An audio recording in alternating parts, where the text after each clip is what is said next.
সুতি ও শামসেরগঞ্জে পরীক্ষা দিতে গিয়ে অসুস্থ দুই মাধ্যমিক পরীক্ষার্থী দুজনকেই ভর্তি করা হয়েছে সুতির মহেশাইল ব্লক প্রাথমিক স্বাস্থ্য কেন্দ্রে। জানা গেছে, শামসেরগঞ্জের ধুলিয়ানের ছাত্রীর পরীক্ষার সিট পড়েছিল আলী লস্করপুর হাই স্কুলে।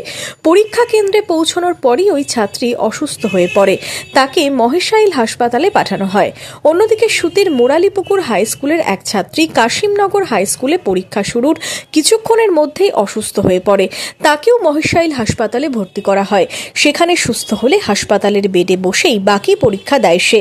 যদিও আলী লস্করপুর হাই স্কুলের ছাত্রীর পরীক্ষার ব্যবস্থা করতে বেশ কিছুক্ষণ সময় লাগে। মাধ্যমিক ক্যান্ডিডেট ওরা পরীক্ষা দিতে অসুস্থ হয়ে পড়ে। ওরা দুটো আলাদা আলাদা স্কুল থেকে এসছে। তো একটা মেয়ের তো অ্যাংজাইটি আর দুর্বল খুব আছে, সকালে খাওয়া দাওয়া করেনি। তুমি বিপি ঠিক আছে, ওকে ম্যানেজমেন্ট দিয়েছি। আর একটা পেশেন্ট যে এসছে ওনার তো ব্লিডিং হচ্ছে, ব্লিডিং কমার জন্য আপাতত ইনিশিয়াল ম্যানেজমেন্ট দেওয়া হয়েছে। আর এখন আপাতত স্টেবল করছি, স্টেবল অনেকটা হয়েছে।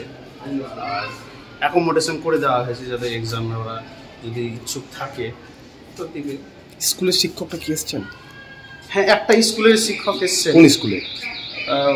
যে কাশিমনগরের উনি হবে, কাশিমনগরের কোনো স্কুল টিচার হবে। আলী লস্করপুরে আসেনি, তবে ফোনে কথা হলো। তো ওরা পাঠাবে বললে এরকম কিছু একটা যাওয়া হোক কি হচ্ছে, এখনো আসেনি, অনেকক্ষণ হয়ে গেল আসা। এদিন দুই পরীক্ষার্থী শেষ পর্যন্ত হাসপাতালের বেডে বসেই পরীক্ষা দেয়।